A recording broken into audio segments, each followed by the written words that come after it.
Ackerman, Peter, Harry, and Fernando Villarreal. The referee in charge of the action is Johnny Callis. This bout will be 8 rounds in the featherweight division. Introducing first in the red corner, wearing the blue trunks with white trim, he weighed in at an even 127 pounds. His record stands 21 victories, including 6 by knockout, opposite of 3 defeats. Fighting out of Houston, Texas, presenting Pablo Cruz. And introducing his opponent across the ring in the blue corner, wearing the navy blue with gold trim, he weighed in at 126.8 pounds. His record undefeated, 21 victories, including 14 by knockout, no defeats. Fighting out of Tagbilaran City, Bohol, Philippines, presenting Mark Magsayo.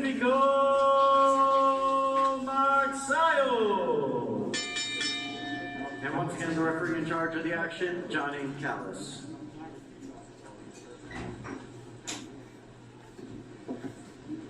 Pablo, Mark, you received your instructions in the dressing room. I want you to protect yourself at all times, but above all, obey my commands at all times. First command is right now, touch him up. When the bell rings, come out and box. Good luck.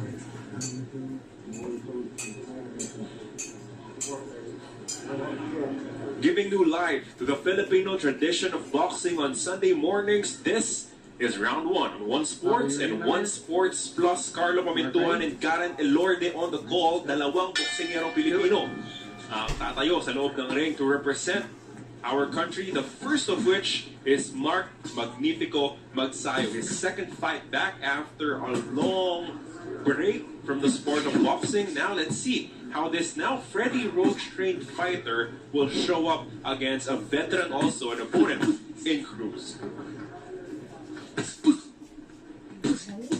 These are your featherweights at the Mohegan Sun Casino in Connecticut. An 8-rounder. Again, Magsayo last fought against Rigoberto Hermosillo after a 1-year layoff. Eked out the split decision in that one. 100-90, 96-94. And then one of the judges scoring it 96-94 for his opponent, Hermosillo. It was a surprisingly tough battle for Magsayo during his return, Garen. Yeah, so his last fight against Hermosillo, we saw how aggressive he was, pero medyo matibay talaga yung nakalaban niya at it ended up with a split decision. Sabi ni Magsayo in multiple interviews that we've had with him is Freddie Roach is continuing to work on his game sa kanyang footwork, sa kanyang mga suntok, shorten the punches, make sure that he's not out of control. What do you want to see from him sa pag-uumpisa ng laban? Well, dito sa start pa lang mapapansin natin na very patient si Magsayo. Talagang tinatansya na mabuti itong kalaban niya. And you can see his feet, very balanced siya at saka hindi siya flat-footed. His opponent, Pablo Cruz, has a decent record of 21 wins, 3 talo. Kaso hindi gaanong mabigat yung suntok nito with only 6 knockouts in his 21 wins. So at least, in terms of power, you don't have to worry too much kung ikaw si Magsayo. Yes, well, hindi pa rin pwede maging complacent. And as you can see, he's very tactical right now. He's very smart na nagbibigay siya enough space to attack and move back. Pablo Cruz wearing the lighter blue shade. Abang dark blue naman ang suot nitong si Magsayo. Cruz last fought in January 30 of 2021. Unanimous decision verdict against Jose Luis Caterol. Another issue with him is he has never fought more than an 8-rounder. Kaya itong si Magsayo bumaba rin to an 8-round after fighting a 10-rounder in his last fight.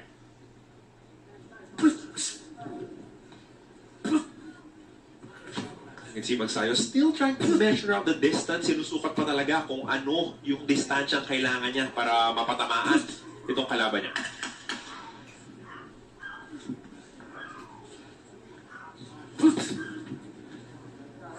Good work so far coming from Magsayo. Nothing reckless.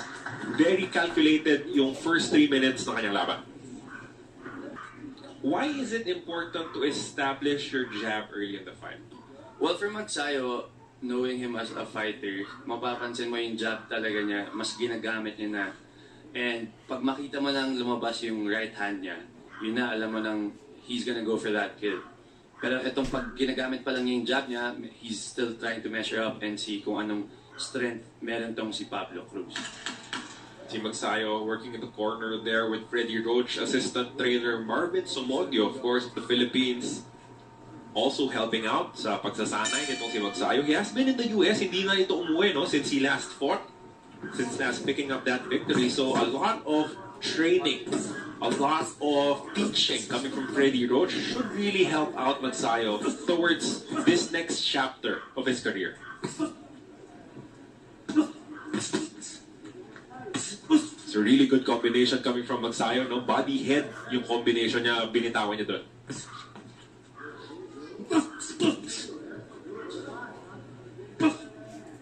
Cruz also trying to establish his jab here in the second round.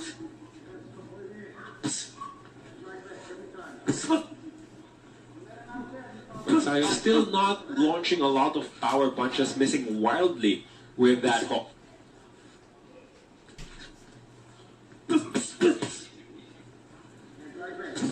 Upward to the body. Yun, tumama yung left hook. Good hook to the chin. Actually, it is some sort of an issue para dito right hand. And I think that's scary for him right now na naramdaman niya yun, yung power ni Mark Magsayo. So far, Magsayo keeping it very clean. Ayaw magpatama halos dito kay Pablo Cruz. And this plays into what Freddie Roach wants to mold him as. Hit and not be hit. Be economical with your punches. Stay aggressive. Pero hindi ka mawawala dapat sa balanse. Yun yung laging tinuturo ni Coach Freddie Roach. Yes, and mapapansin mo talagang siya yung aggressor for this fight. But you can see that Pablo Cruz, palaban talaga, no? As Magsayo scores a knockdown here. 3, 4, Referee John Calles 7. reaches the 8th count. I think he's okay. Mas mas gulat siguro yung nagdala ng knockdown na yun. His feet weren't set. Yes. Pero nakatikim na nga rin siya nitong power ni Mark Magsayo. Definitely a good knockdown. Like what you said, yun nga yung weakness niya, yung chin niya, and dun siya natamaan ni Mark Magsayo. Let's see how Cruz tries to recover from that initial knockdown. So this is 10-8 round so far for Mark Magsayo, which should be good for his confidence as well. He was not looking for the kill, pero malinis talaga yung napatama niya causing that knockdown. He's still very patient right now. Ayaw niya masyado nga maging reckless kahit na napapaksak niya na to si Cruz. Oh, nice uppercut. 2 uppercuts landing for Magsayo.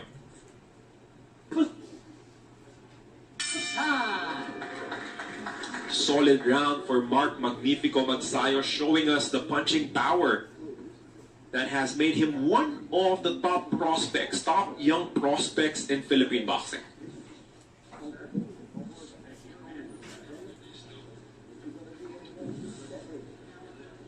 You can see the corner nitong si Pablo Cruz already working on him. Let's see that knockdown one more time. It was just a jab that floored itong si Magsayo, as this fight is brought to you by Big Boss Cement. Green is good. And that was your gorilla punch of the round. A jab scoring the knockdown for Magsayo. Garen, how do you recover mentally from being floored like that? Well, he did a very good job recovering from that knockdown. Nakita mo naman he stood up. Hindi niya pinakita na knockdown siya. Talagang ayaw niyang pakita na saktan siya. And that mentally for your opponent is good. Ay, bad pala for Mark. Oh, that hook once again landing flush. And this time, Pablo Cruz is really hurt from that strong punch coming from Magsayo. He will try to shake it off. And the referee really trying to judge if he is fit to continue. Pero napag-usapan natin, Garen, no, that left hook continuing to be a problem defensively for Pablo Cruz. And now Magsayo's going in for the kill. Referee John Calles looking on, deciding if he will allow Cruz to continue as Magsayo is pouring in the punches right now. Brent, let's go, Pablo. And unfortunately for Cruz, Garen, naging maaga yung pagkatama niya dito sa third round. And Magsayo has 2 more minutes to try and finish him off here in the third.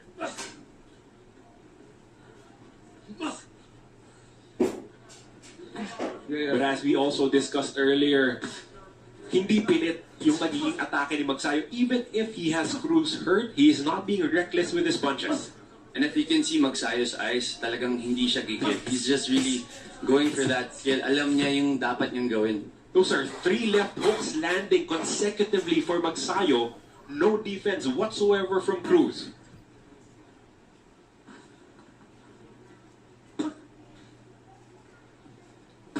I mean, at this point, he'll have to stick that right hand near his chin para protektahan yan because that has been a huge opening, a huge hole in his defense. Looks like Pablo Cruz has recovered nicely, bounced back nicely from being floored very early with a stiff left hook here in the third round.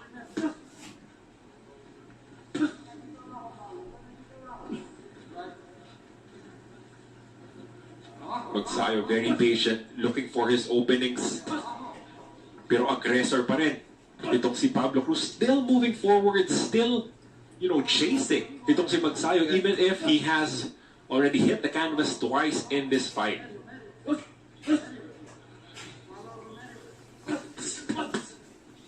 Very active jab coming from Pablo Cruz, but those are meek replies to the onslaught that Magsayo had here in the third round. 23 more seconds. Let's see if Pablo Cruz will survive it.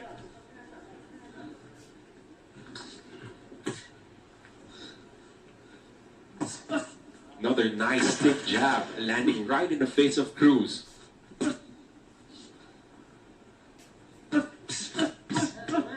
Oh, nice combination. Those were the cleanest punches that Cruz have landed here in this entire matchup. But still, if you look at the scoring, those are back-to-back 10-8 rounds for Mark Magnifico Magsayo. And you can see the blood already trickling down the cheek of Pablo Cruz here as we enter the fourth round. Those nice uppercuts landing for Mark Magsayo.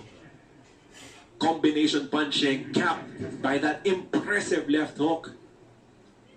We've said earlier in the broadcast na yun yung buta sa depensa, and mukhang nabasa rin talaga ni Magsayo na yun yung kailangan niyang atakihin dito kay Cruz.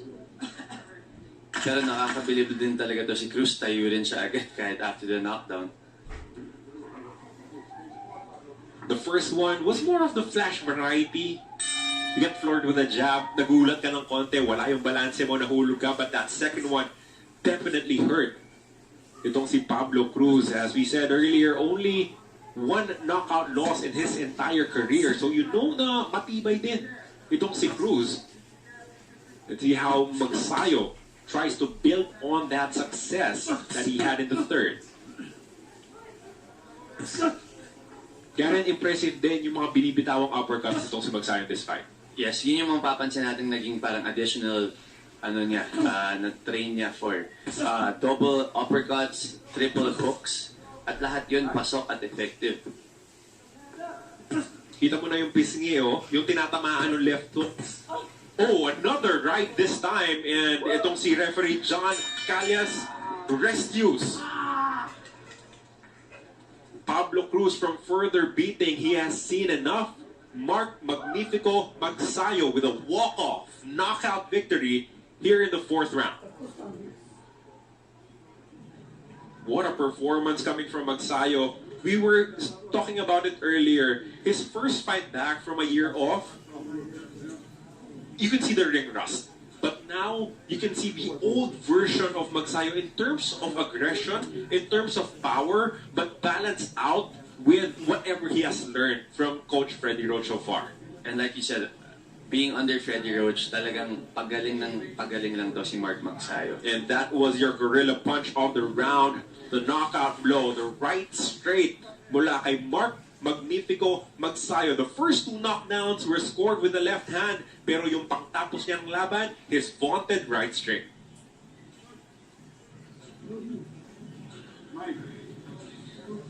And that is referee John Callas not even giving Pablo Cruz the count. There's no need for it, as he was simply outclassed, totally outmatched by Mark Magsayo, who improves his record to 22 wins, undefeated still with 50 knockouts to his name. At yung president ng MP Promotions, Sean Gibbons, saying that he is hoping that with a victory, O has him at 8 and the WBA has him at 10.